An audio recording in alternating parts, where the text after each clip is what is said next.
कितनी सुंदर बात शिव महापुराण की कथा कहती है।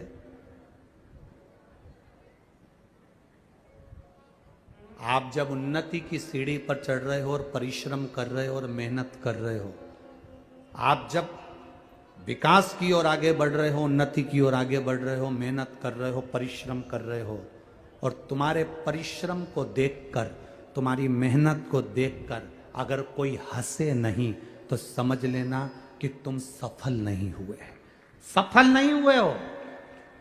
जब दुनिया के लोग तुमको ताना देना चालू कर दे, आड़ा टेढ़ा बोलना चालू कर दे और तुम पे हंसना चालू कर दे, समझ लेना कि अब तुम्हारी उन्नति निश्चित हो गई है।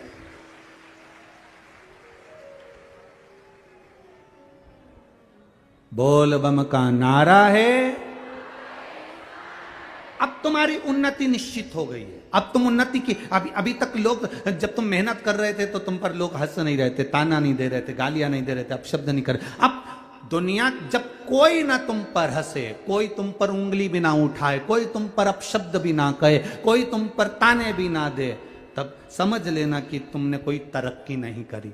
अब जब तुमको लोग गालियां देने लगे, ताने देने लगे, अपशब्द कहने लगे, तब समझना कि मेरे भोलेनाथ ने हाथ पकड़ लिया, अब मतलब मैं उन्नति की ओर बढ़ना चालू हो गया हूं। इसलिए मेरी बुराई होने लगी, मुझे लोग अपशब्द कहने लगे, मुझे लोग ताने देने लगे, मेरी अब उन्नति की ओर में बढ़ना प्रारंभ कर दिया हूं। हमें क्या लगता है कि हमें लोग गाली दे रहे हैं, हमें लोग अपशब्द कर रहे हैं, हमें लोग ताने दे रहे हैं, मतलब मैंने कुछ गलती, ना ना ना, आपको दे दिया ना गाली, लोगों ने अपशब्द कह दिया ना, ताने दे दिया ना, समझ लो कि आगे बढ़ गए। जिस बहू को सास के अपशब्द ज्यादा मिलते हैं वो बहू जिंदगी में कभी हार नहीं मानती, उन्नति की ओर बढ़ती चली जाती।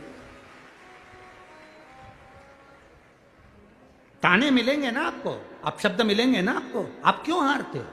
आपकी सास ने कुछ कह दिया, आपकी हिम्मत हार गई। आपको सास ने कह दिया कि तू तो बेकार है और तेरी जिंदगी भी बेकार निकलेगी, तो तुम ये हिम्मत मत हारना, तुम्हारी सास तुमको पक्का कर रही है, पक्का। चलो जी जियो, आप में से कितनी लोग हैं जो पापड़ बनाती हैं? कभी पापड़ बनाया है? पापड़ चने का, मूंग का बनाया? सबने हाथ ऊंचा करो, किस किसने बनाया है? जरा बनाया है? धर लो धर लो धर लो, बहुत बढ़िया। हमने भी बहुत बनाया हो, ठीक है। हमने बनाया। पापड़ बनाने वाली माताएं जानती है कि जो वो पापड़ का जो आटा होता है ना, उसको चने की दाल का जो आटा होता है, उड़द की दाल का, मूंग की दाल का जो आटा होता है, उसको अच्छा मसने के बाद उसको कूटना पड़ता है। जितना कूटेंगे ना तो कुछ लोई होती है ना, बेलते समय फटती नहीं है। बोलो सही है कि गलत है? अच्छे से बोलो जरा, रमदारी से। पापड़ के आटे को उसनने के बाद अच्छे से कूटो, कूटोगे तो जो लोई है ना, जिसको तुम धागे से काटती हो,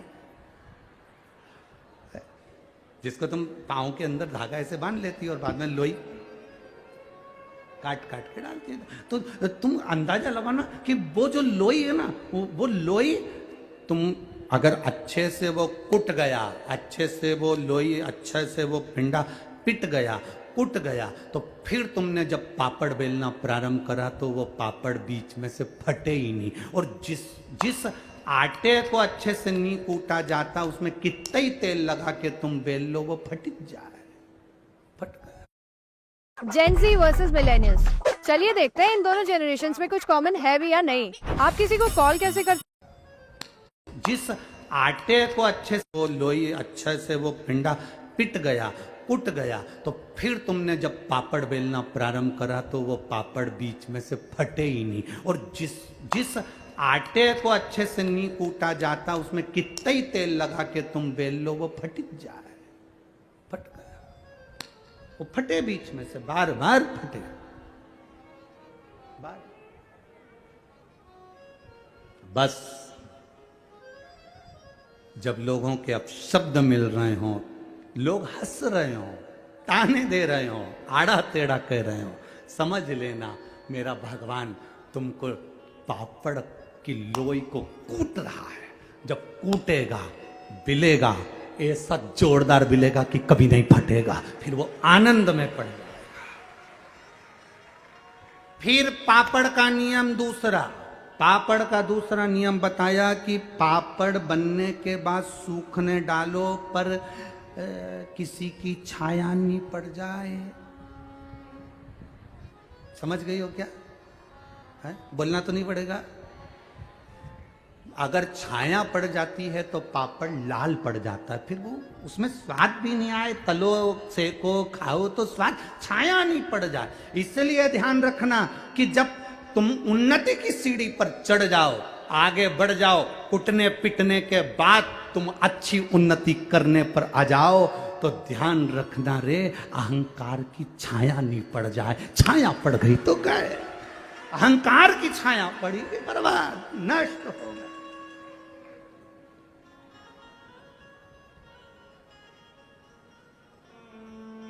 छाया ना पड़े, अभिमान, अहंकार, अभिमत्ता, अहम कि जब छाया पड़ती है तो बर्बादी का सिरा प्रारंभ हो जाता है। बर्बादी के सिरे की ओर हम बढ़ जाते हैं।